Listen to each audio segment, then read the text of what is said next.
Yeah, but one of the thoughts regarding the selection process among the participants of this monoculture. I mean, Yeah. how do you think it develops? There we go. So it's How do you think it, let's say, it develops, and then also this idea that they had to move to the schools, and that implies like a certain kind of consciousness. so evolutionary actions can lead to consciousness looking behavior. I mean, people will say like, well, the immune system wants to do this. The immune system doesn't exactly want to do this. It's just that iterations of this culture that had a better immune system did a better job at growing than iterations that had a worse immune system.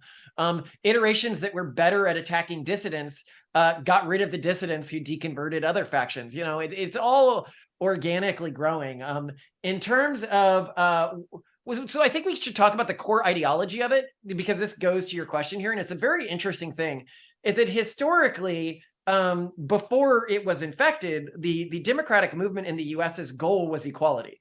That is what it fought for, and that is what it fought for in its policy. I mean, they might have done that incompetently at times, but that was the core goal.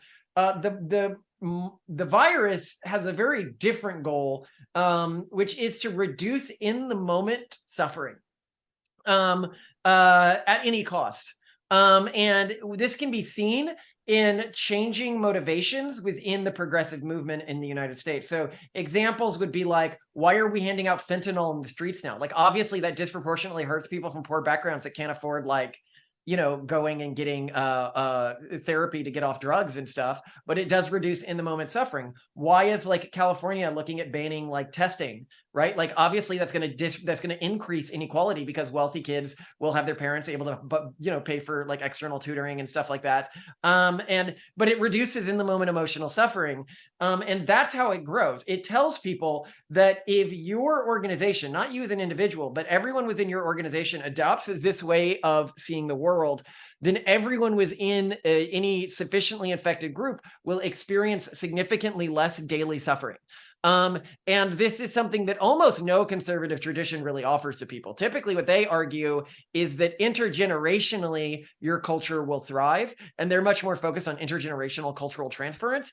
And so to an individual who is living in any way hedonistically, or that wants to maximize general utilitarianism, like the happiness of everyone, this can be a very appealing idea, even if it can have negative long-term consequences. I But like where this is argue, going. say why I'm Yeah. wrong. Say, actually, this is what I'm observing, and I think that you're wrong about how this grows, or I don't think that seeing things in a biological context is a useful way to see cultures for Well, X, Y, and Z reason. yeah. On the one hand, like the immune system actually does, in a way that I think is identifiable, does want something, and it does want to eliminate sort of foreign, let's say, viruses or bacteria from the body. Mhm. And I guess what you're saying on the sort of on the social side is that there's the desire to end pain within a particular time frame. Is that kind of mechanism?